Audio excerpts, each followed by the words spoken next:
Hello. New location? We've never recorded in this room before. No. And Hannah's Moving right hating on. the lighting. Yeah, She hates this going on. She hates this going on. it's all just not good. We're in Becca's, uh, where she lives has a movie room, and so we're utilizing that today. Mm, Um, but we're gonna get right into things because there's a lot to be said about what we're talking about this episode. Before we even get to that, I watched many movies. many things recently. I'm gonna talk about three of them collectively, kind of collectively, before we get into today's main topic. Because, We watched all new things. yes. So, Send Help is a movie that just came out. Hamnet is a movie that just came out. And Wonder Man is a TV show that just came out. Have you heard of any of these? I have heard of them. Which ones? All of them? I've heard of all of them. Okay. Let me start with Hamnet because this is going to be the most shocking. Hamnet already has won awards and a good amount. So the amount of attention that Hamnet was getting from the awards and from just everybody is like, this is the greatest movie. Like, I was like, I must watch. I found this movie so boring. I would like to jump in and say, like, knowing that it's a Shakespeare movie, like, you don't like Shakespeare. No, but so the trailer, this is what are we need to come up with a term for amazing trailers, bad movies, because it is a problem. It's becoming a huge problem these the, days. the Argyle effect. The Argyle effect. Oh my gosh. Was that trailer even good? I don't even That's remember the why you trailer. went and watched it.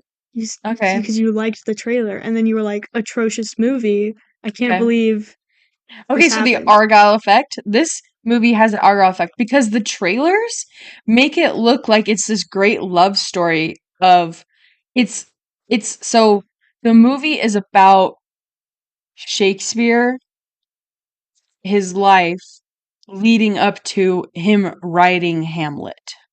Okay? Got it. I think this movie, specifically the ending, would have made more sense, been more impactful if I knew the story of Hamlet. Which I do not. You don't know. Okay, pause. I would like, based on what you know about Hamlet, to just a little snippet. What do you Well, know? here's what I know about Hamlet. The Lion King was based on Hamlet, wasn't it? That's all you know about Hamlet. Isn't that true? Hamlet is one of the. Have you heard of the like hero with a thousand faces No. thing? Basically, it's saying that all stories are Hamlet, Oh. but specifically a lot of movies are more Hamlet. Okay. And then also I know, oh no, that's Macbeth, isn't it? Which one? You don't say it in the theater. That's my. Makes the Macbeth. So really, I know nothing. Okay. Is Lion King I Hamlet? yes. Okay. I kind of don't want to tell you now because I want to see how far in life can Well, you go. okay. Listen. So in the movie Hamnet, the very end of the movie is like, so he writes the play Hamlet based on what happened to him, which I guess not spoiler alert for you. His son dies. Yeah, Okay. that is the very beginning of Hamlet. Okay. That is like And then what like, opens, and then he plays kind of. like a ghost or an angel or something. And like his wife is very upset that he's like writing about the son that died, but then she like starts watching the movie and it's like it's or the play and is transformed if like the story. I did not really I wasn't transformed. So This is the even before we got to that point, okay? So slow, so boring. Here's what I wrote down. All of the notes I wrote down. Good trailer, bad movie. Boring, drab, slow. So many points where I just didn't understand the actions being made, did not get the ending. That was it. There was a couple of things like first of all, Shakespeare is hardly in this movie, actually. I thought it was about him. Exactly. Who is in it? I thought it was going to be an epic love story between Shakespeare and whoever his wife is. Watches the It's movie and mostly doesn't about his know. wife and his wife like and then like she has the kids. Hamnet like leaves to go be writing like Shakespeare stuff. And he's like not even there. And then the son dies and he comes back and then he leaves again to go write Hamlet. Shakespeare, not the son. Yeah, Okay. Shakespeare. You said the son leaves to go write Shakespeare stuff, and I was No, like, no, I'm no. confused. I understand. Shakespeare. Be writing Shakespeare stuff. So really, I don't understand why this movie is getting so much praise. Moving right along. Next up we have Send Help. I heard this one was really good, but I From haven't who? from like the world. Okay, because I thought it was a nothing movie. I it wasn't it was just like I think when you're watching a movie, you after you watch a movie or during it, you should feel something, you should come away with something. And like the only thing I was feeling as I was watching this movie either like, oh, I'm bored or that was gross. There was multiple moments in this movie where I was just like, that was disgusting and I didn't need to see that. For example, like they're they get stranded on an island and uh one of the girl goes she's like, I'm gonna go catch a boar because we need to eat. So she like runs and she like gets the boar and she like stabs the boar in the eye and is like in the boar's eye and it's like blood. And I'm like, that was gross. We didn't need to see that, really. And then there's another part. There's just actually so many parts in this movie where I'm like, that was disgusting. There's a part where it looks like she's cutting off the guy's balls. But like, she's actually not doing that. Okay. And I can't even describe to you what is happening. She like is actually cutting a wrap, but she's like faking it to be like I could do this to you type situation. I don't even want to get into it actually anymore. Hannah did not enjoy. Yeah, it was just gross. And I hate movies that are shocking just to be shocking. Uh, so no, I don't want to. I also wrote, I feel here's like that's the everything. same thing as like food that is too spicy just to be spicy. Mm-hmm. I feel like those are very Yeah, similar things. yeah. Here's everything I wrote down for this movie. Gross, a nothing movie. What genre does this fall under? And didn't care about the characters. The end. I did not care about a single. It's mostly the two people in this movie the whole time, which is fine. But like when you think of Castaway, somehow I cared about a volleyball. Did not care about anybody in this movie ever, and I came away with nothing. It wasn't funny. It wasn't scary. It wasn't like action adventure. It wasn't really suspenseful. I was under the impression I've seen no trailers. I've seen the poster. I didn't know what it was about. I thought it was a horror movie. I guess No, not. I just realized this laptop is not plugged in. So What are all the wires on that side? it is plugged in, but it's not charging. So we're gonna hope that this doesn't die. Anyway, um, then okay, the third thing I have up is the TV show Wonder Man, and this is a Marvel TV show. I was excited about it because it's like not affiliated with anything. It's about an actor who has superpowers. Who he's trying to like become an actor.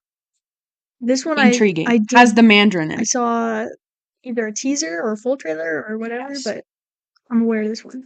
Which Mandarin? from Iron Man. Oh yeah.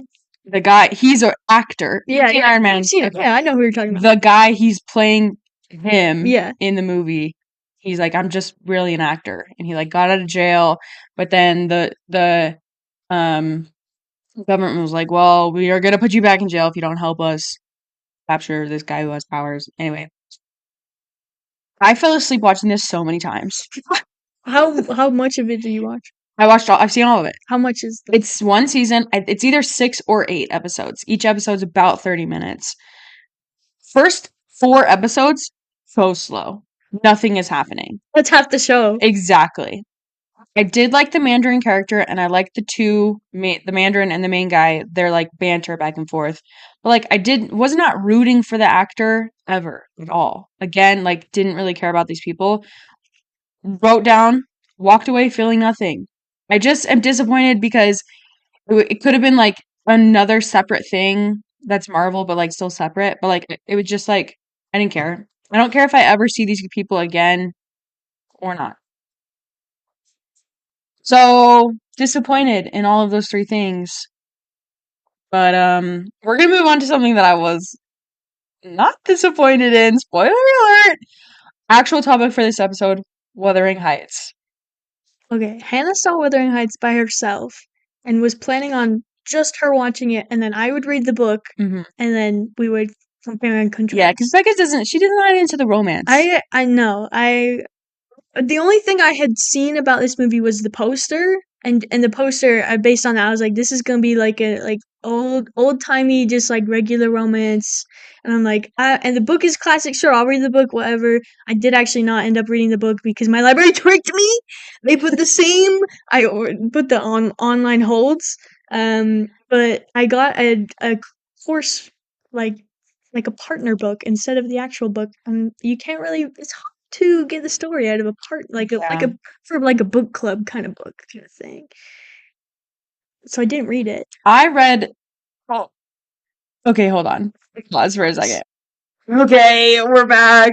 Let's hope that works. Yeah. Actual pause instead of because Hannah's not gonna listen to this and cut to that. No. She'll find out in 4 weeks. Yeah.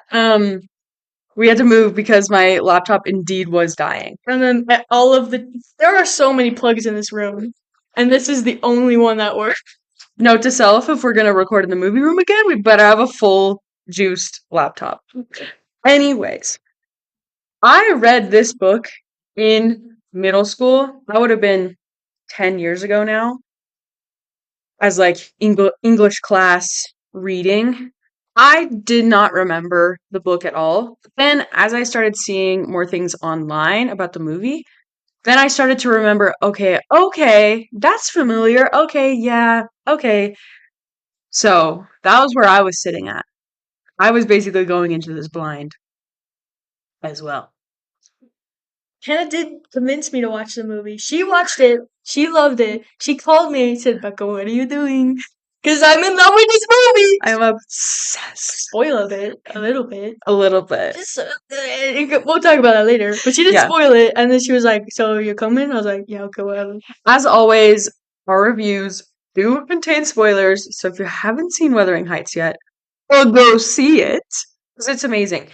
That being said, the internet hates this movie. Our book talk girlies are pissed.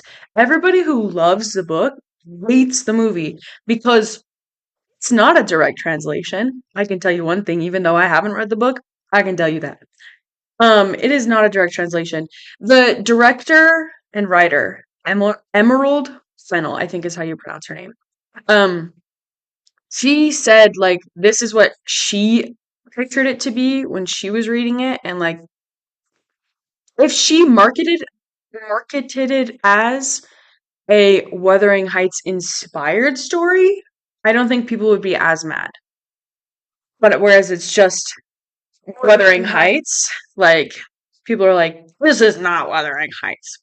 Okay, sorry. You know what Wuthering Heights is? The name of the house. It took me more than half of the movie to figure this out. Yeah. Confused? I just thought it was like I didn't even think about like it. a windy situation going on. Like that was one of my thoughts. Yeah, wasn't even thinking about that. And then they were like, oh, we're going back to Wuthering Heights. I was like, oh, shoot. That's the name of the movie. They said it. Please. Yeah. I love when they say the name of the movie. I just enjoy it so much. Yeah. Becca, shall we get a recap? Here's my recap. Wait. I'm trying to think. Okay, before we do a recap, the marketing for this movie First of all, Margot Robbie on a press tour. Incredible. We love that. Insane. The looks. The girls know what I'm talking about. This movie was marketed as the greatest love story ever told. I did get that marketing for me. And we'll hold that thought as we go into the review Oh, okay. While we're talking or about just a little, this the is rundown. slightly unrelated. I feel like Margot Robbie, she's fine. I don't dislike her, but I feel like it's kind of the same with like Florence Pugh. I feel like she looks like nothing. Like has no discernible features. She's Okay. too symmetrical. Like Oh. like it's too it's She's too pretty. yeah, she's so pretty that she's like who is she? You know? Okay. And there's a She's handful. Barbie. Yeah, that's why it's perfect for Barbie. Mm. But I'm trying to think of the other actors I was thinking of, and all I can think of is Florence Pugh. It's the same thing where I'm like, you have no discernible features. Who are you? I thought the casting all around was stunning for this movie. I'm not disagreeing. This is my thoughts on Okay. actresses. Let's get a rundown. Okay, rundown. Here is the movie. We start as there's a girl. What is her name? Kathy. Kathy. Catherine. Catherine. She lives with her dad and some servants at this house on the hill. They're like kind of rich, but like not crazy rich. Her dad, is like kind of a gambler, kind of a drinker. So they're going downhill. He is like he finds this boy who is like getting attacked in the street, and he says, "Stop! No more, not here. You're coming with me. Come join my crew." And all the servants are like, "Are you kidding me? This is ridiculous." Which The way that they wasn't sound that no wait. Wasn't one of the servants um forget her name Jessica Knapp. She's on Taskmaster the same season as James Acaster. maybe I did recognize. I swear that was her. Maybe I'm gonna look it up while you keep talking. anyway, the way that he said it made it feel like he just brings home little boys every day. But this is the only one that stuck around apparently. He lives in a shed. Girl is a brat because she's like her dad's the head honcho of the house, even though the house is not like a great house. Um, I loved the way that the house was looked. It looks like a dollhouse, which is very nice. I enjoyed that. It's little things that I enjoy. Anyway, they fall in love. They grow up together. She has a servant who's Nellie. She likes the boy. Catherine likes the boy. The boy likes Catherine. All is well, except for the fact that they are just insufferable personalities, so they don't really mix. They grow up a little bit. Look who moves in next door, an actual rich person. By now they have blown all their money away. He's been gambling, he's been drinking. Very a little amount of money left to run this household. They're all the yeah. Look who moves in, an actual rich guy next door. Kathy's like, I'm gonna go visit him, right? Which is It was Jessica Knapp. Hannah knows Anyway. her Taskmaster Yeah, I do. contestants. And she's like, if I marry him, like that's the way my life should go, right? Because he likes me, I like him, question mark. And like let's do that. And so he asked her to marry him, but marry him, and she's like, yeah, okay. That's fine. The next day, she's like, actually, I can't marry him. I'm in love with a servant boy. Can't do this. She tells this to her servant Nellie, and Nellie's like, forget about it. You're marrying the rich man.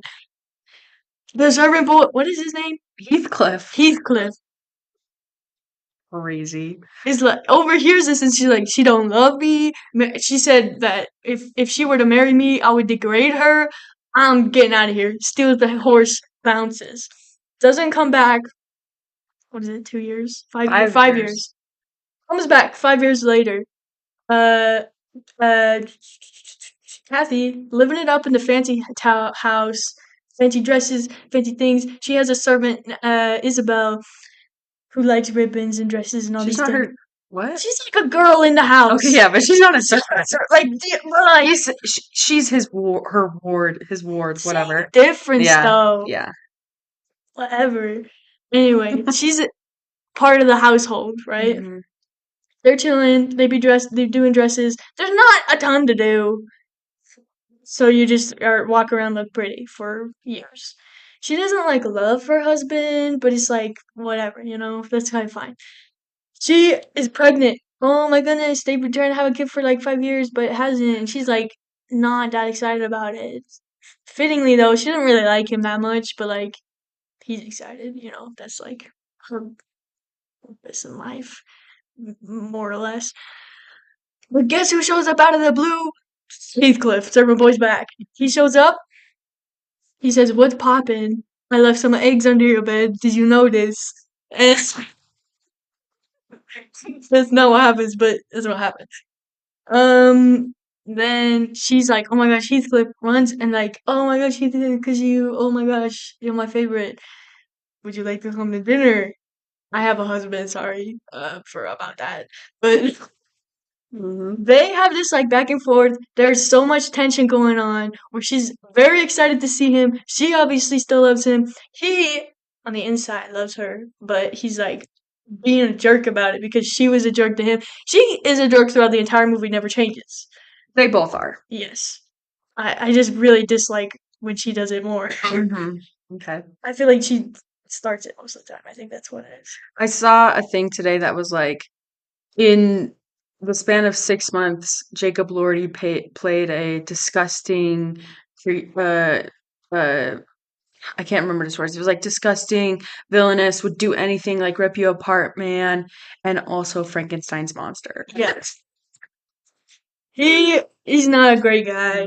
She's not a great girl. So anyway, they are having this back and forth, like fighting each other. They're like, how come? I don't exactly remember when they talk or whatever, but basically it's just like passive aggressive moves back and forth, back and forth. She is like, "Oh, you're back in town? Why don't you marry my Isabel? That would be crazy. She loves you." And he's like, "You know what? Maybe I will." Marries her very quickly. And he's like, "You know what? She's gonna be my pet because I was your pet, and now she's my pet." No, you forgot so was much. down. He marries Isabel because, Yeah, so like they've been having an affair, yeah. and they're Did skip that yeah, bit. that's a big bit. They've been having an affair, because they like both love each other, but like they're so prideful, it's selfish that they like don't fully commit to each other. So, basically, Kathy is like, you know what? Actually, we have to stop this. Like, I feel guilty. I'm married, and so then he, in an act of basically like revenge towards Kathy, marries Isabel. This is hard to skip a few bits because like I remember what happens, but not all. We watched this yesterday. Yeah, but anyway, it's hard to Okay, explain continue, things. continue. Um, Marries Isabel. yeah, Nellie, who is be following Catherine. They are. She is part of her household in the new household. She is like, "Be careful. You be having an affair with that guy. Be careful." Oh, he's marrying Isabel. Let's go visit her. This is a bad situation, Nellie. Or Isabel? What are you doing? Like, this is crazy. Are you crazy? You should come back home where you're like safe and sound and like there's ribbons and things. And she's like, "No, I love him. He doesn't love me. I know that for sure. He tells me every day. But what if I just stayed? Because I'm obsessed. Because I don't remember what word she uses, but like whatever. Yeah. He has Isabel send letters to Kathy repeatedly, and Nellie stops them and burns them, and so Catherine never finds out. Catherine that is pregnant.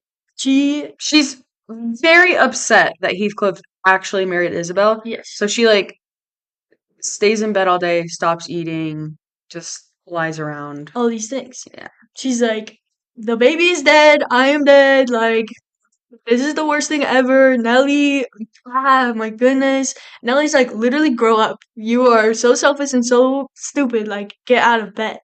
I might be skipping a few things. No, this is yeah. yeah. Get out of bed. I added that little bit because I knew you weren't gonna explain. Yeah. So she like rips off her sheets and she's like, literally, what are you? You're wasting your life. Get out of bed. Oh my goodness. What's on her legs? Disease. She's dying. She's got Sepsis. yeah. They call it septicemia in the movie, but sepsis, isn't it? Sure. Yeah. So she's like very ill, very dead, very dying. You're not very dead. send word of this to the husband. Husband's like, no, are you kidding me? Nelly, you're the worst. I thought you were in charge of her. And she's like, yeah, I thought she was just being stupid. I thought she was just being a jerk. Like, because that's how she's been her whole life. I skipped the part her father dies. That's not relevant as much as it is when I'm telling the story. Yeah, yeah. Send word to Heathcliff. Heathcliff, she's dying, but it's whatever. Isabel's like, okay, fine, I'll come back to the house while he's riding on his horse to go find her. She gets there, she's dead. Sorry, you missed it. Um, and he like hugs her and is like, you're literally my life. How are you dead? You're not dead. Stop being dead. I can't believe it. The way Becca's retelling it is so funny because like this last bit of the movie truly is like not the fact that she died, but just like the imagery and the visuals and the comparisons and like the meanings behind everything going on. Okay, okay, that's the end of her rundown. Let me get into this. Becca, if you had to describe this movie in one word, what would be the word? Um, uh, I don't know. Pick one. Old timey. Ooh, Symbolic. I don't know. okay, okay. My word is Gross. There's a lot of gross stuff in this okay. movie. My word is stunning. This everything about this movie is stunning. You give me 10 minutes, I would not have picked stunning. The costumes, the visuals, the just the music, the use of red. Like it, okay, I agree with all points said. I have never had an experience like this. At the end of this movie, you know how I've said before on here, I'm pretty sure on here, I definitely have told you, but like when I'm so like enveloped in something, like sometimes I hold my breath and I like forget to breathe. Like I do it like when I'm like concentrating on decorating cake really well, or like when I'm watching Jeremy Jordan do his thing on stage, like I will hold my breath like in the moment. I obviously was breathing throughout this entire movie, but the when the movie ended, it felt like how it feels after I realized I've been holding my breath, where I'm like, oh my gosh, like it was hard to breathe. Wow, period. Like I have never had an experience like that watching a movie, and like from start to finish, I was captivated by something in every single scene. Like every single scene had me in one way or another. There were definitely some choices made in this movie, for sure. Like Becca was saying, she called it gross, but like I was worried about that a little bit going into it because Emerald, the director, the only project before this of hers that I have seen is Saltburn. Do you know anything about Saltburn, Becca? Gross. Gross. Not the whole movie, but like her style. Like, like there is a scene in Saltburn. Everybody knows what scene I'm talking about. There's actually a couple scenes in Saltburn, but like the bathtub scene in Saltburn, somebody was said something about that, and she was like, "Oh yeah, there's kind of a scene similar to this in Wuthering Heights involving a rock." Let me tell you something. The scene or scenes in Wuthering Heights nowhere near compared to what's going on in Saltburn. So like going into it, I was a little worried because like I said before with Send Help, like I don't like things to be shocking just to shock me. There needs to be a purpose, there needs to be a reason for what's going on. And some of the choices made in this movie like definitely is Emerald's style and how like she it was also marketed as this like super sexy movie, which I don't feel that it was like overly like when somebody says, "Oh, this movie is like super like sexy," and it's like all this like there was no nudity in this movie at all. So like it's just a different kind of sexy. I don't know if that makes any sense, but like it's definitely she has a style. I agree. When the scenes that I'm thinking of when I say the movie is gross are not all they're not all like the romance scenes. Like there's this bit where Kathy is sitting at a table and she's eating a meal, and there's all these things stuffed with Jello, and there's a very long scene of her Oh, sticking her finger into the Jello with fish in it, and I'm like, yeah. this is the movie. The whole movie feels like this, Yeah. But honestly, or the flesh walls. s- yeah, there's a skin room, like those kind of things.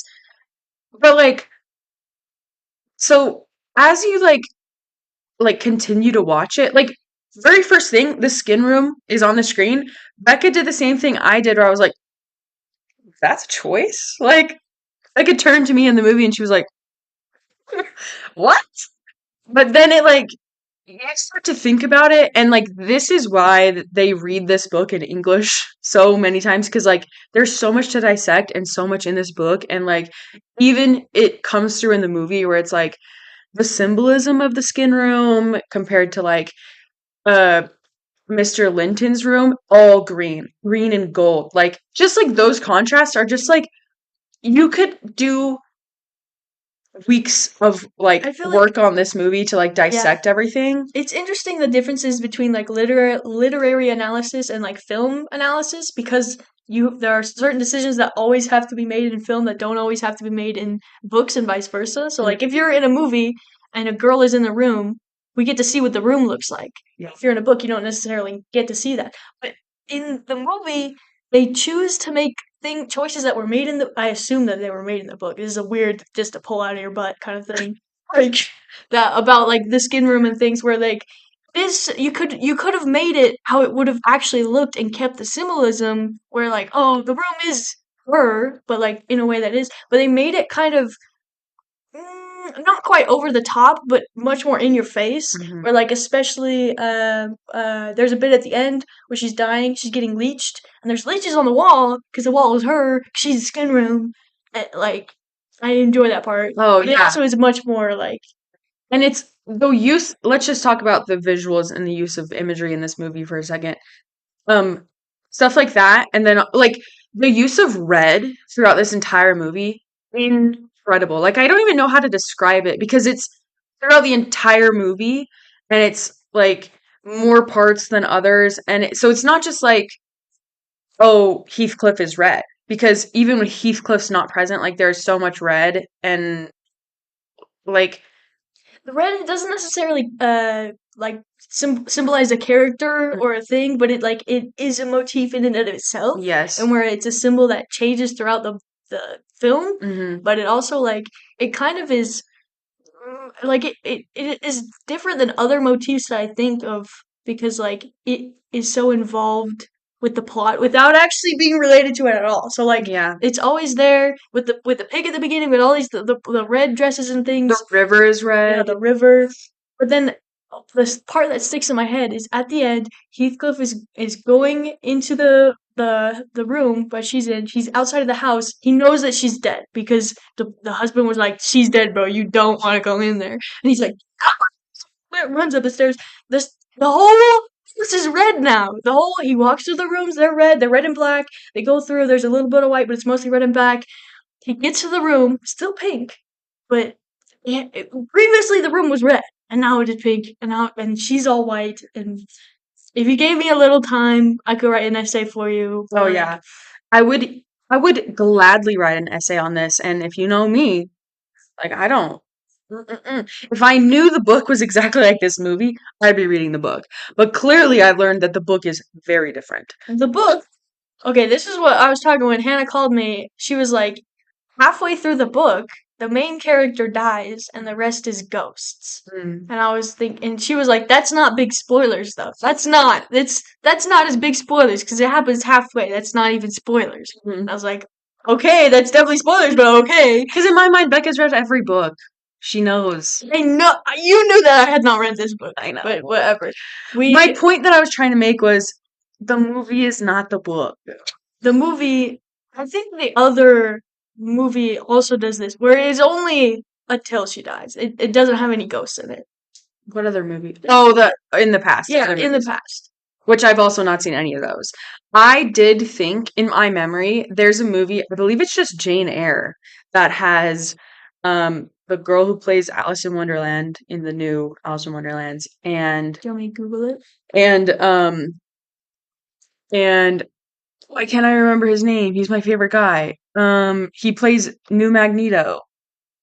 Yeah, Michael Fassbender. Those. I thought that was Wuthering Heights in my mind. Just visuals. I didn't remember the story at all. Having never read either of the books, I can you like those are things that I feel like that's Yeah. possible to mix up. Yeah. Anyway. Um, so my point that I was making is this is not the book. And thank goodness, because I'm obsessed. I'm obsessed with this movie. Particularly, so there's the scene where she accepts Linton, the rich guy's, his engagement.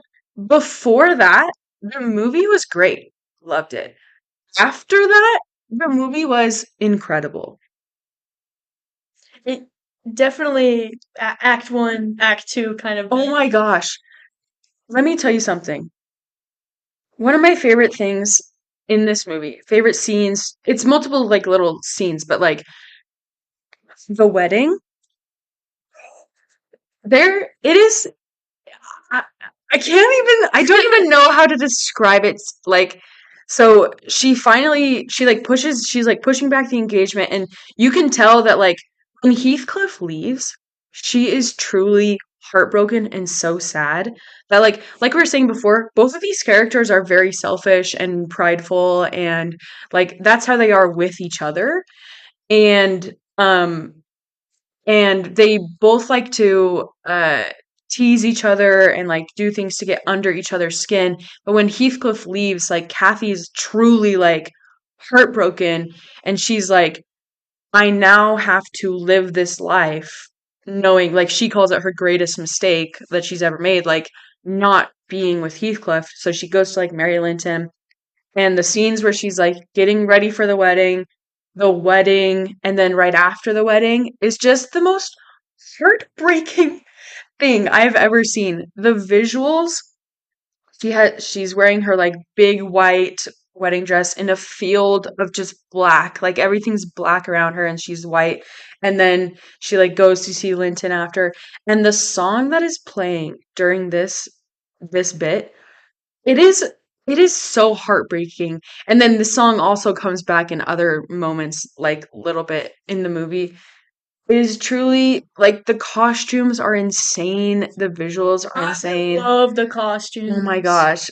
It's so good. It is so if this movie doesn't win awards for at least the costumes, I will be livid. What does it have to compete against with for costumes? Well, it won't be in this Oscars. It'll be next year, so a lot of things are going to come out between now and then. That's true, I guess. So, we shall see, but um the soundtrack, let me just also say the soundtrack, that song that I was just talking about, incredible. But like even from the very first scene in the movie, like there's a hanging in the first scene, and like that sets the tone for the movie. The music that plays right after that hanging scene, you're like, okay, I am.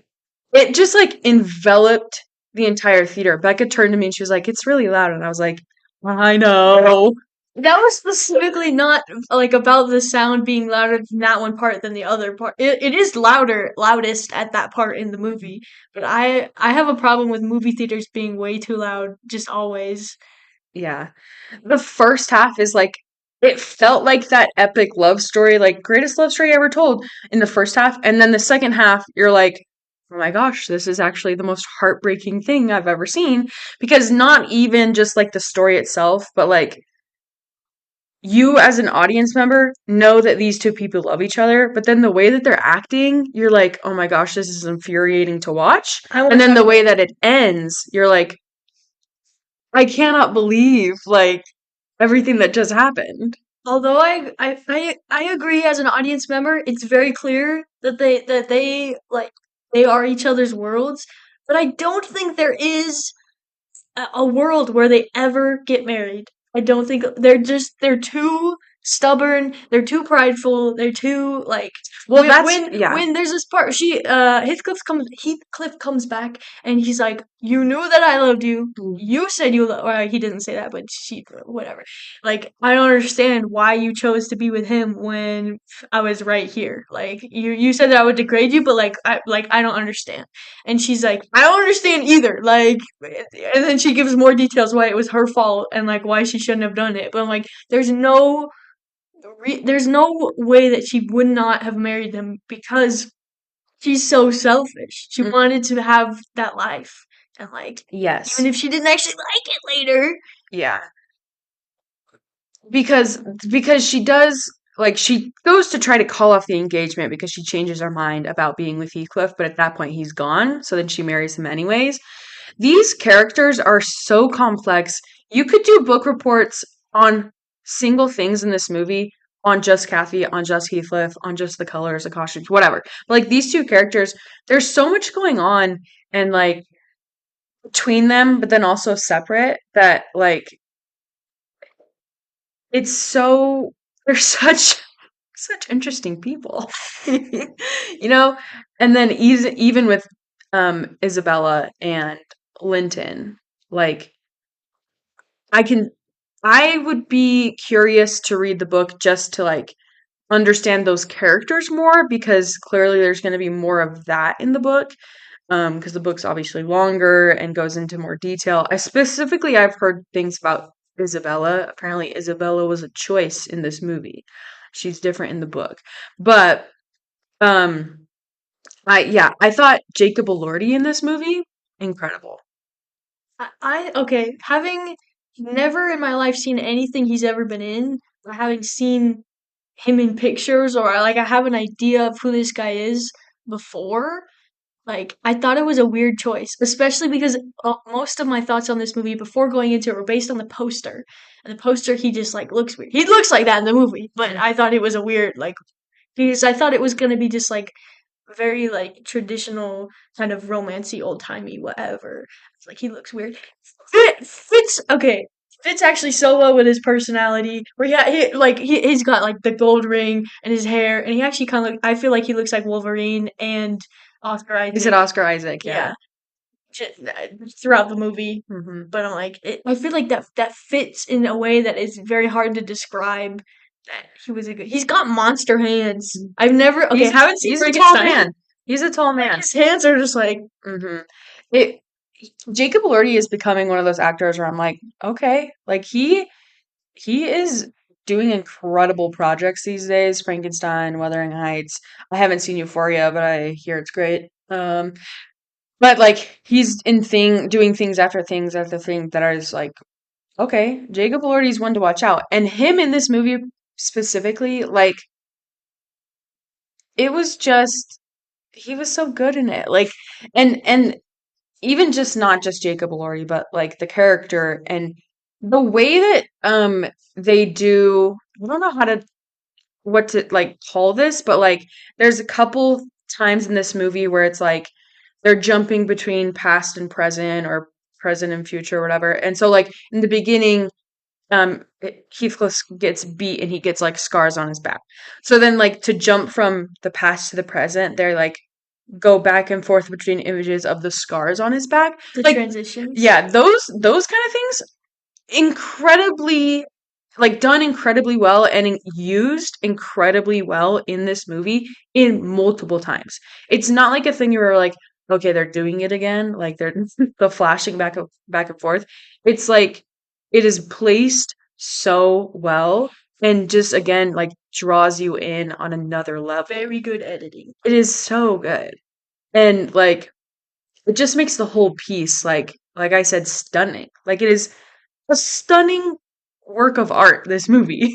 Like um so back to the greatest love story ever told.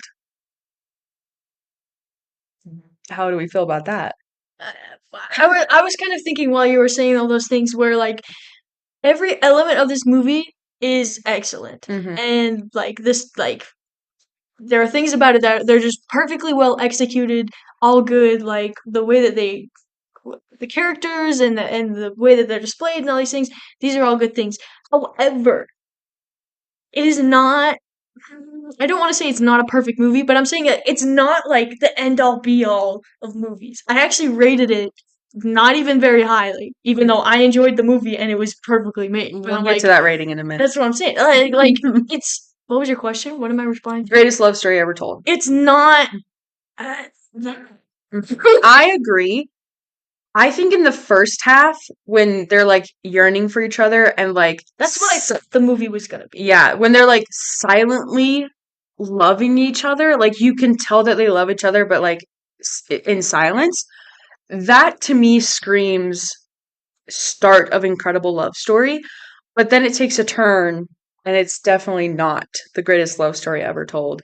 Um, so I don't agree with that.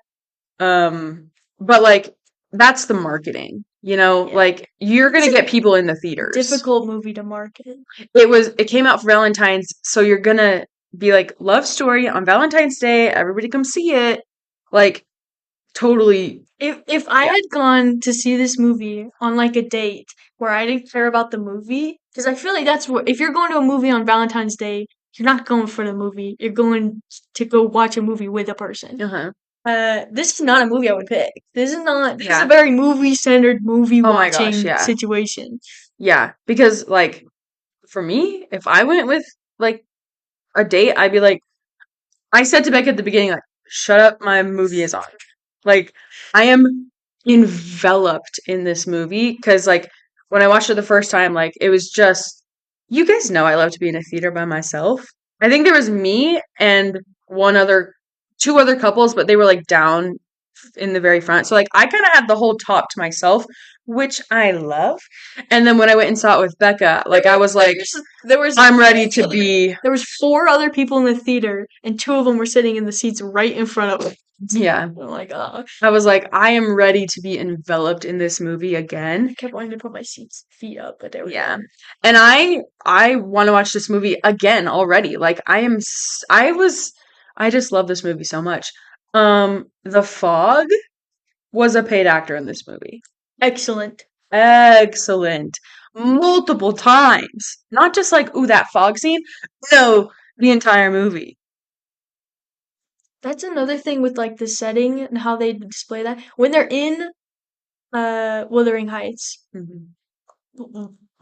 I'd say most of the time they're not actually inside the house. They're on the grounds, they're outside of it, they're kind of near it. When they're in the rich guy's house, they're always inside the house. The house is its own symbolism, but the Wuthering Heights is they use that nature and they use that the surrounding area as its own location for the like to kind of contrast, but also they use it in a way that does very well, especially for like the beginning when they're kids and that's where they're at. Mhm. I enjoy that quality. Yeah, I loved everything about this movie. Um, is it everybody's favorite movie? No, absolutely not. I was texting my sister because I sent her a picture of us at the movie theater because she gave us for Christmas a big popcorn bucket. So I sent her a picture being like, we're using the popcorn bucket. She's like, oh, what movie are we watching? So I was telling her a little bit about it. She's like, oh, yeah, I kind of want to see that. And I was telling her because I don't think she's gonna. Didn't know if Becca was gonna love this movie or hate it. So I went in thinking I was gonna hate it. yeah, I kind of liked it a little. yeah. I'm not obsessed with it. So like, but like my other sister I was talking to, like, I think the like sexy, gross, or whatever, however you want to put it, moments are not gonna be her favorite thing.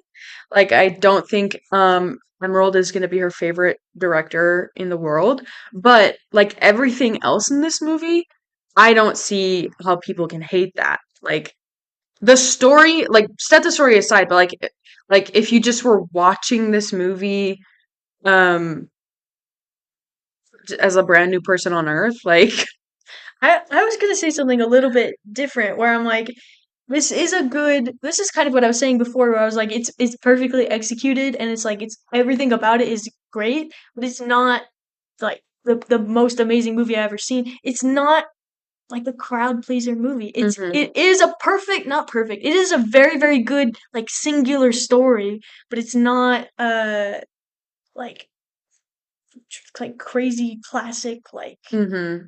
which is odd to say because the book is a classic, but it's like, do you get what I'm saying? Yeah, yeah. So what did you rate this movie? I uh I think I rated it either a 6 or a 7. I think it's probably a 6 because which is weird because I'm like and I told people I watched it. They were, "Oh, what are you doing?" I was like, "Oh, come on, watch the movie." And to one person I was like, "This is a great movie. Excellent. Like I loved everything about it." Um but I probably wouldn't watch it again. Even though Mm, I literally loved everything almost everything about this movie, right? But I'm like in my heart, I'm like, I don't want to watch it again. that's What is crazy. that? What is that about me? I don't even I know. don't know, because I gave this a 10. 10 out of 10 for 10 him. out of 10 for me. I debated between a 9 and a 10 It's a because great movie. there were a couple things when I watched it the first time, I was like, whoa, that's a choice. Like the very first opening scene, there's one thing where it's like, that was a choice. Some stuff with Isabel and like the very first impression of the skin room, I was like, but then I sat in it longer and I was like everything in this movie is like to me, to me, it is stunning, it is beautiful, and I would watch it 100 times. That is a 10 movie for me. Like I loved it so much. The letterbox we review on IMDb. I saw a picture the other day of the letterbox reviews, and it is clearly like it's like 1 in 5 shot through the roof. Everything else in the middle was low. That's the same on IMDb. Where Yeah. you look at the graph, and I love me the graphs, love me the statistics. This is a solid 8 movie. Not like Mhm. solid 8 movie, but it has so much love and so much hate. Yeah. Or like it I think it is rated maybe like an 8.2 or something. But I'm like, it is if you disregard the people like you cut off the ends and you just go by the graph. This is a solid 8 movie, like very, very good. But Yeah. The weighted review is I was looking at drags it down by a yeah, little. it drags it down because the good reviews are high for this movie, but then there's everybody who loves the book and hates the movie who's a 1 or whatever.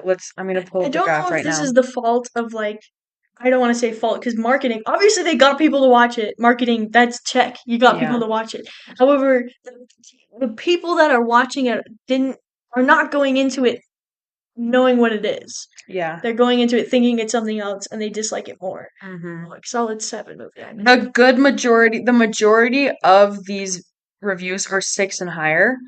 And there are a lot of 10s actually, compared to like other movies, like usually like 10s, I feel like people aren't giving 10s all the time. It's usually like this is an 8 or a 7 or like most of the movies you see are 6, 7, 8. Like this one has a lot of 10s, also has a good amount of 1s. it has So about the same amount of ones as it has nines. yeah. But then it has more 10s and Yeah. more 7s and 8s. So the weighted review for this as of right now is 6.4 because of all of that. But like for moi, it's a 10. It's on my favorites list now. And it is on a very coveted, not coveted How on many his word. movies are in your favorites list? Well, 20? not even, I don't think. Let's see. 10? Well, here's the thing though. I semi recently just started Yeah, reviewing things on that's what I IMDb. said. So like as I haven't really gone back in time and added things. But you know, you're like, if someone asked me my favorite movie, I would say this. It's those kind of movies. Like Well, your finger you know, on the you've seen all trigger. the videos where it's like your letterbox top 4. Like the my top 4 that I would say are Moulin Rouge, Mamma Mia, Clue, and probably the 2003 Peter Pan. Um, but if it was a top 5, maybe recency bias, but like Wuthering Wuthering Heights in my top 10 for sure. Like, and I would have to like seriously think about a what that actual list would look like. That would be a good episode. But as of right now, here's everything in my favorites list. Nine. There's 9 things in my favorites list. Moulin Rouge, Mamma Mia, Clue, Scream, the first one, Labyrinth, Mamma Mia 2, X-Men First Class, Peter Pan 2003, and Wuthering Heights. So as of right now, that's How everything many in there. movies do you have rated a 10 out of 10? Because not all of these movies are rated 10 out of 10. Yeah. Labyrinth is a 9. Mamma Mia 2 is a 9. X-Men First Class is an 8. Everything else in here is a 10. Let's go to my ratings. IMDb sponsor us. IMDb. We will be your voice. Push against the letterbox people. Anyway, okay. Most recent. No, we want. Top rated. Oh, you want your rating?